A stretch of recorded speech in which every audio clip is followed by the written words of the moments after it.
सत साहेब नमस्कार दोस्तों, आप सब लोगों का स्वागत है। आज की इस वीडियो में हम बात करेंगे डिप्रेशन के बारे में।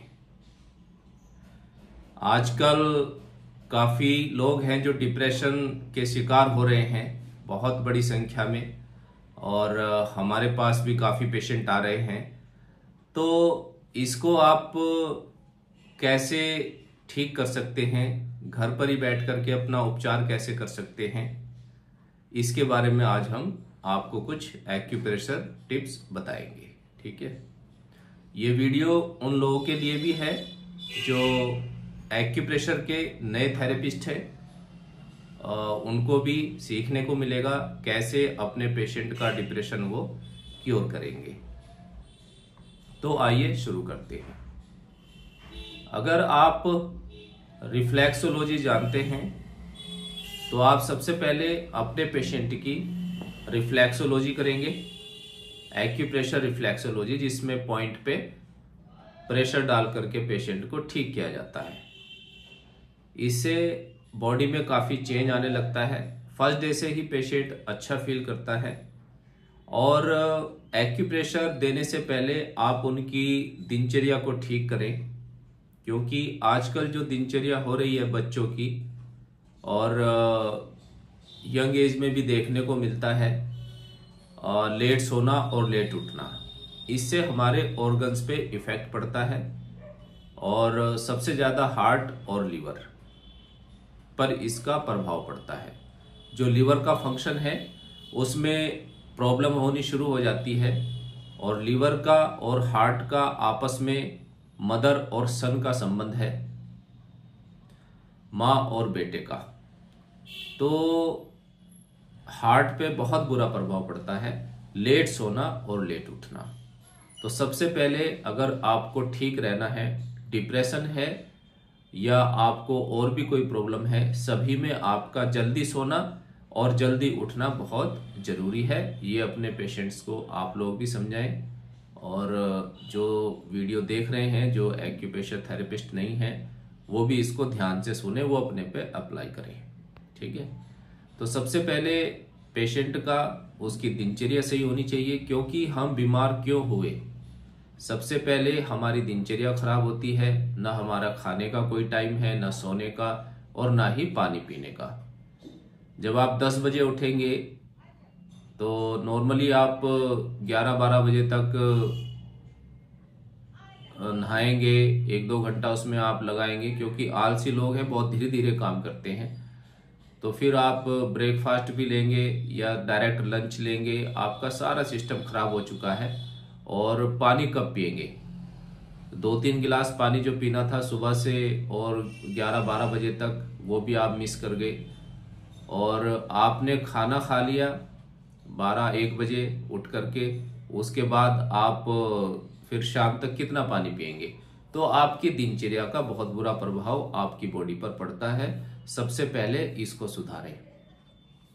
10 या 11 बजे तक, 10 बजे तो आजकल संभव नहीं है, 11 बजे लास्ट सो जाना चाहिए और 6 बजे उठ जाना चाहिए। और 7 और 9 के बीच में आपका ब्रेकफास्ट होना चाहिए, 1 और 2 के बीच में लंच, और रात को 8 बजे से पहले आपको भोजन कर लेना चाहिए। और खाने के 1.5 घंटे बाद पानी पीना है। पहले पीना है तो 40 मिनट पहले पीना है, और 8 से 10 गिलास अपने वेट के अनुसार आप पानी पिए। बैठ करके पानी पिए और एक एक घूंट करके पानी पिए, तो आपकी सेहत के लिए अच्छा रहेगा। इसके बाद हम करेंगे एक्यूप्रेशर की बात। इसमें एक्यूप्रेशर रिफ्लेक्सोलॉजी आप अपने पेशेंट को देंगे। सबसे पहले उसके पॉइंट पे, हाथ पे और पैर पे, फिंगर पे अच्छी तरीके से मसाज करेंगे, फिंगर को ट्विस्ट करेंगे। ठीक है, आप रिफ्लेक्सोलॉजी सीखना भी चाहते हैं तो हमारे से संपर्क आप कर सकते हैं। ऑनलाइन आप इसको बहुत ही आसानी से सीख सकते हैं। और इसके बाद आपको आज हम एक सिंगल पॉइंट भी बताएंगे डिप्रेशन के लिए। बहुत ही अच्छा खेमका सर ने, जो TCM के मतलब खोज करता है एक प्रकार से, और उन्होंने काफ़ी अच्छे अच्छे पॉइंट्स बताए हैं सर ने, बहुत ही सम्मानीय है परमात्मा की दया से। तो एक सिंगल पॉइंट भी बताएंगे उनके द्वारा बताया गया और काफ़ी लोगों को उन्होंने इससे ट्रीट किया और लाभ प्राप्त किया। उसके बारे में भी हम आज बात करेंगे। तो सबसे पहले आपने एक्यूप्रेशर रिफ्लेक्सोलॉजी दी उनको। इसके बाद आपको अपने पेशेंट की डायग्नोज करनी है। लीवर की स्टैग्नेशन की वजह से भी डिप्रेशन हो जाता है और हार्ट, 2 ऑर्गन पे आप फोकस रखेंगे। अगर आपके पेशेंट का पेट फूलता है, उसको तनाव रहता है पूरा दिन, ठीक है ना, तो ये लीवर की स्टैग्नेशन की पहचान है। गैस बहुत ज़्यादा बन रही है उनको, डकारे आना, कहीं पे भी वो प्रेस करते हैं, दबाते हैं तो डकारे आने लगती है और गैस बहुत ज़्यादा बनने की शिकायत करते हैं। जब खाना खाते हैं तो लग रहा है कि गले में कुछ अटक रहा है। फीमेल है तो पेनफुल पीरियड्स रहेंगे, ये भी लीवर की स्टैग्नेशन की वजह से होता है।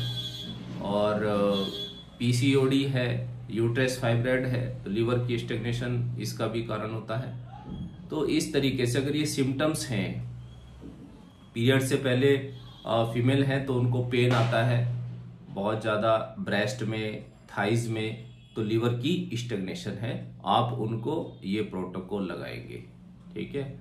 मेल है तो तनाव रहेगा, फूला रहेगा पेट, हेडेक हो सकता है, गुस्सा बहुत ज़्यादा चिल्ला करके बोलना, भूख कम लगना और पेट में तनाव रहेगा 24 घंटे। तो ये है लीवर की स्टैग्नेशन। अगर मेल है तो आप उनको ये ट्रीटमेंट देंगे, ठीक है। हार्ट में अगर पेशेंट लेट नींद आती है और लेट उठते हैं तो ये सिम्टम है हार्ट ब्लड डेफिशिएंसी के। आपको हार्ट ब्लड डेफिशिएंसी का प्रोटोकॉल देना चाहिए, तो इससे माइंड, नींद अच्छी होती है तो माइंड अपने आप ही रिलैक्स हो जाता है। इससे टाइम से नींद आने लगती है और टाइम से पेशेंट उठने लगता है, ठीक है। हार्ट ब्लड डेफिशिएंसी के सिम्टम्स आ रहे हैं तो आप वो देंगे। हार्ट यिन डेफिशिएंसी है, हथेली गर्म रहती है, पाँव गर्म रहते हैं, छाती गर्म रहती है, दोपहर के बाद लगता है कि हल्का हल्का फीवर है और नींद, डिस्टर्ब नींद रहती है, करवटें बदलते रहते हैं, सपने बहुत ज़्यादा आते हैं। तो ये सिम्टम्स हैं हार्ट यिन डेफिशिएंसी के। तो जो लोग जानते हैं एक्यूप्रेशर, वो लोग इनको यूज कर सकते हैं पॉइंट्स को, हार्ट यिन डेफिशिएंसी। और जो नए हैं, वीडियो को फर्स्ट टाइम देख रहे हैं या एक्यूप्रेशर के बारे में कुछ नहीं जानते हैं, तो वो हमारे से संपर्क कर सकते हैं। हार्ट यिन डेफिशिएंसी क्या होता है तो उनकी हम डायग्नोस करके उनको पॉइंट बता देंगे। ऑनलाइन भी आप ट्रीटमेंट ले सकते हैं। तो अगर ये तरीके के इस तरीके के सिम्टम्स आए तो हार्ट यिन डेफिशिएंसी का ट्रीटमेंट देना है, ठीक है। और आपकी सीढ़ियाँ चढ़ते हुए धड़कन बढ़ती है, थोड़ा सा काम किया हार्ट बीट बढ़ जाती है, धड़कन बढ़ जाती है, सांस फूलने लगती है, तो ये हार्ट की डेफिशिएंसी के सिम्टम्स होते हैं कि हार्ट की डेफिशिएंट हो गई है, धड़कन बढ़ना, ठीक है ना। सीढ़ियाँ चढ़ने से, थोड़ा सा काम किया उससे, तो आप हार्ट की डेफिशिएंसी का ट्रीटमेंट देंगे। तो इस तरीके से ऑर्गन्स पे भी आपको ध्यान रखना है। किसी को एसिडिटी है, कॉन्स्टिपेशन है, गैस्ट्रिक है, तो उसको क्लियर करना है आपको, क्योंकि पेट का, डाइजेशन का, हमारे शरीर का, जैसा कहते हैं ना कि स्वस्थ शरीर तो स्वस्थ मन, मन का हमारे शरीर से संबंध है। तो जो भी रुकावट है बॉडी में, एनर्जी की या किसी भी चीज की रुकावट है बॉडी में, तो पहले उसको क्लियर करना है आपको। यूरिन की प्रॉब्लम है, एसिडिटी की प्रॉब्लम है, गैस्ट्रिक की है, कॉन्स्टिपेशन की है, पेन है बॉडी में, तो उन सब चीज़ों पे भी आपको ध्यान देना है। इसके बाद आप डायग्नोस करके उनको प्रोटोकॉल लगाएंगे जो प्रॉब्लम है, और उस प्रोटोकॉल के साथ आपको करना क्या है, रिंग फिंगर के फर्स्ट जॉइंट पर इस तरीके से दोनों ही हाथों में आपको लगानी है मेथी की पट्टी। पहले आप ट्रीटमेंट देंगे उनको जो आपने डायग्नोस की उसका, उसके बाद आप एक ये रिंग फिंगर पे मेथी की पट्टी लगाएंगे दोनों ही हाथों में, और मास्टर पॉइंट डिप्रेशन का जिसका आप भी इंतजार कर रहे हैं, गवर्निंग विसल 17 जॉइंट पर 16 होता है और जॉइंट से जस्ट ऊपर ये 17 नंबर पॉइंट होता है। जॉइंट पर 16 बिल्कुल थंब के सेंटर में, जॉइंट के सेंटर में, उससे जस्ट ऊपर 17 नंबर पॉइंट होता है गवर्निंग विसल का। 17 नंबर पॉइंट दोनों ही हाथों में। ये ब्रेन से संबंधित पॉइंट है, माइंड को रिलैक्स करता है और डिप्रेशन का बहुत ही महत्वपूर्ण पॉइंट है। डॉक्टर खेमका सर ने इसकी खोज की और ये सब बुक्स वगैरह में होता है। बस हमने पढ़ लिया तो आपको लग रहा है कि सर को कितनी नॉलेज है, आपने पढ़ा नहीं है। तो आप भी पढ़ना चाहते हैं, इसको सीखना चाहते हैं, तो आप हमारे से संपर्क कर सकते हैं। TCM को ऑनलाइन सीख करके आप अपने परिवार की और समाज की सेवा कर सकते हैं। इस पॉइंट को हमें करना है टोन इस तरीके से। गवर्निंग विसल का 17 नंबर, दोनों ही हाथ में इस पॉइंट को यूज करना है। रात को लगाइए, सुबह निकाल दीजिए। जब तक आपके डिप्रेशन के सिम्टम्स समाप्त नहीं हो जाते, इन ट्रीटमेंट को आप जारी रखेंगे, ठीक है। और इन पॉइंट्स को यूज करके जो तरीका आपको बताया गया है डिप्रेशन को ट्रीट करने का, इनको आप यूज करें और फीडबैक अवश्य दीजिएगा। और अगर कोई प्रॉब्लम आ रही है आपको ट्रीटमेंट में, तो आप हमारे से संपर्क कर सकते हैं, आपकी पूरी हेल्प की जाएगी। तो ये मास्टर पॉइंट था, इसको याद रखें। गवर्निंग विसल का 17 नंबर पॉइंट, इसको आपको करना है टोन। तो मुझे उम्मीद है आपको ये वीडियो अच्छी लगी होगी। अच्छी लगी है तो वीडियो को शेयर जरूर करें, लाइक करें और कमेंट भी करना मत भूलें। कमेंट्स आप लोग करते नहीं हो और केवल वीडियो को देखते ही देखते हो, तो इसका भी ध्यान रखें। नेक्स्ट वीडियो में फिर मिलेंगे नई नॉलेज के साथ। तब तक के लिए नमस्कार, सत साहिब।